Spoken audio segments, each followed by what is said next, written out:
The MLB is going to hate what the Jays are about to do as following them clinching a playoff appearance this season. We have some huge updates surrounding the Jays ahead of the biggest series, not only of the year, starting tomorrow against the Red Sox, but the biggest series in the regular season in the past decade. We're going to break down exactly what those updates are, as well as discuss some comments from the Jays following yesterday's celebrations regarding a postseason win, a ton of other things on this episode, folks. But before we get into it all, if you're excited for the Jays postseason and you're excited for a channel that's going to keep you up to date every step of the way here at Jays, just make sure to hit the subscribe button. You guys have been an absolute beast with the support, folks. Had a video yesterday, had two videos yesterday, and of course the second one was the post-game video talking about the Jays clinching the playoff, obviously clinching the playoffs. Now, since then, we've had some updates. There's some interesting things that aren't being talked about, and folks, the MLB, the Yankees in particular, are going to hate what the Jays are about to do in the next few days. But let's first talk about some of the comments that have come out from the Toronto Blue Jays players and then get into some of the updates. So as you know, yesterday following the game, there were some pretty big celebrations. This is just the first step. There's more to accomplish, but for now, a toast. And everyone, take today, which is an off day, and really enjoy the moment because we're about to enter one of the most stressful series probably of a lot of our lifetimes as it pertains to regular season series, of course, because it means everything now. And following that, we have a bunch of quotes to come out here. Let's start with, and stay tuned as well. We have some big injury updates, but stay tuned for this here. A selection of quotes from a Blue Jays clinch party. Let's start with Vladimir Guerrero Jr. We believe in each other. We trust in each other. For me, if you don't believe in your team, you don't believe in anything. I always believe in this team, and thank God that we did it. Now, I will dive into some more comments because there is some stuff that, again, they are not ALD's champions yet. They are playoff appearances, and the first AL team to clinch a playoff berth, which is kind of sick. So shout out to the Jays for doing that. But some pretty good quotes here from Vladdy, and obviously Bichette also spoke out and said that this is the closest team that he's ever played on, and says the Blue Jays have everything it takes to win a World Series. He gave special credit to Ernie Clement and Miles Straw for the work they did, bridging the gap between a lot of the players. Folks, I want you right now in the comment section, because again, this is probably the last, it's one of the last off days before the end of the regular season, but also one of the last off days we're going to have to kind of take a breath before things really get crazy. Who were your, and leave in the comment section right now, I'll heart every single comment that I see, especially ones that I agree with and disagree with. I'll heart them all. Who is your MVP of this year so far up to this point? We'll have a full video after the, after the race. Your MVP and your biggest surprise. Do that. And I'm curious to see down below. My MVP is George Springer. My biggest surprise is, also George Springer, but I'm going to go with Miles Straw for the biggest surprise. But following up on Bichette, let's dive in a couple of injury updates. So he actually spoke out about his injury and said he's getting better every day, and then I'm doing everything I can to be ready whenever that time is. And he's talking about, of course, that time being either the wildcard game or, most importantly, and hopefully most likely, the ALDS appearance starting on October 4th. So getting better every day is a very good sign. It's also a very good sign to see him partying with the boys in Kansas City. Also a good sign to see him, of course, travel with the team, travel with the boys to Kansas City as well. We're doing some hitting work. He is hopefully, and all signs point to him being back for the playoffs, which is a fantastic, fantastic piece of news. Would you like him to be here for the final stretch of play? Yes, because the Jays desperately need him, right? But they're holding on, and holding on is the word I'm going to use here, because that's what the Jays are doing at this point. So thank God that he is getting better. And it was great to see him at the party as well. I guess the celebrations after the fact, because we're at a point now where this team needs good vibes. They need to, they're entering a very stressful series.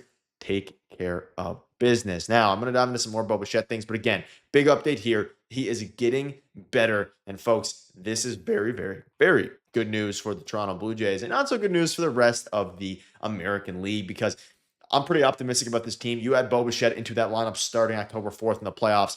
I don't have any team, if the Jays are firing on all cylinders, that can beat this Toronto Blue Jays team. Now, of course, they've yet to win a playoff game in this era, in the Vladdy era, in the John Schneider era, whatever era you want to dive into. The Ross Atkins era, they've yet to win a playoff game under this regime in this core. Of course, Ross coming in 2016. So under the Vladdy and Bo regime I'm talking about. However, this is the time, and I truly believe in these guys, and all these comments prove that as well. Now, Vladdy go on to say, the job is not finished. We want to win the division. So that is clearly everybody's goal, and that was the buzzword, was not finished. That's what everyone is talking about. And speaking of not finished, someone who's not finished is Anthony Santander. Let's look at his stats so far this season, because yesterday he officially clued up his rehab assignment. So the Bisons fall in their season finale. So something that's kind of lost in all of this is that Santander played his final game yesterday with the Bisons, and he finished up with a 219 average with an 811 OPS, classic Santander numbers, 2 home runs, 5 RBIs. He'll join the Blue Jays in Toronto on Tuesday against Boston. Now, this isn't like this Zeb Knox guy is not a reporter. He just kind of said this, and I wanted to use the tweet because he kind of gave good context. That's not confirmed yet. We assume he's going to be joining the team probably today or tomorrow. So as soon as that move drops, I'll cover it immediately. So make sure to hit the subscribe button and turn on post notifications, as I'm sure a lot of you guys do. But looking at this, stats this year, he's been really bad. This is a guy who is 2 years removed, or literally a year removed from, almost 2 years removed from 44 home runs in 2024. Year before, 28 home runs. Year before, 33 home runs.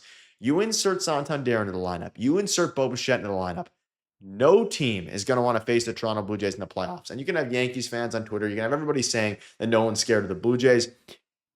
Think back to the beginning of the year before the season started. I had a video covering at least part of this topic where Alex Cora said in a press conference before the season even started, when no one was talking about the Jays, how the Jays are the biggest threat to the Red Sox to win the AL East. That is what Alex Cora said, and he was right. And I have full faith in this team. These comments are really starting to, obviously show the excitement, but, grow on me in the sense of I really believe in this team, the way they've come together. And Keegan Matheson had a great little excerpt here from his article. There's some magic to this team, something that's difficult to explain and impossible to capture with a statistic.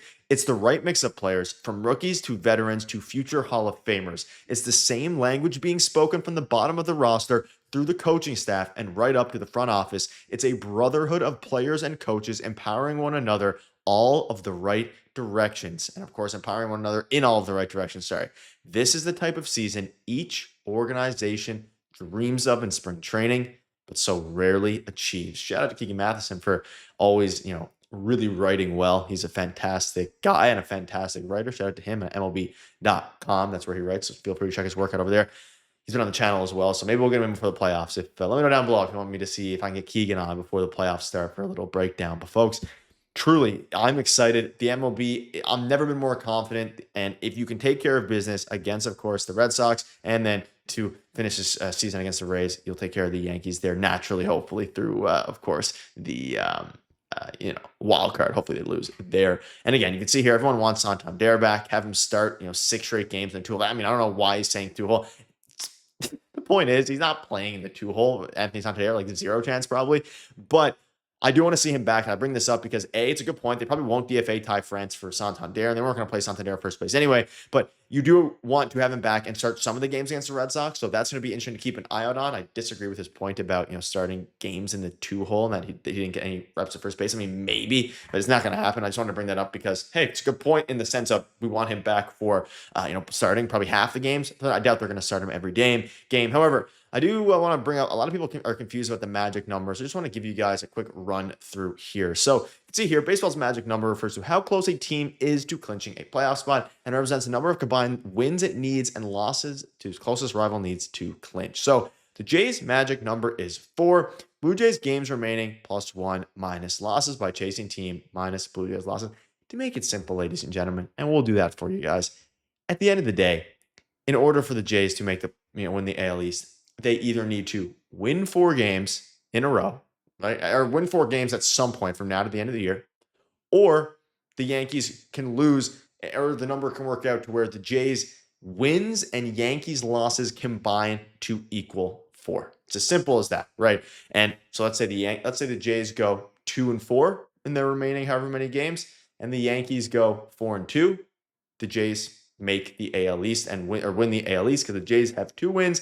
The Yankees have 2 losses. That combines for 4, which ultimately leads the Jays to win. So with the Jays schedule now almost and nearing a close here, of course, with an off day today, they do not have many games left in the regular season, obviously, right? Like this Toronto Blue Jays team. The season is almost over, which is really sad to say. And also let me know down below in the comments your favorite series of the year. The Jays, 3 games against the Red Sox, 3 games against the Rays. So if the Jays go 4-2, they automatically clinch the AL East. If the Jays go, 3-3, the Yankees need to lose 1 game. If they lose 1 game, they're done. They'd have to go undefeated. So far, right? So far and so forth, sorry. So at the end of the day, they're in great shape.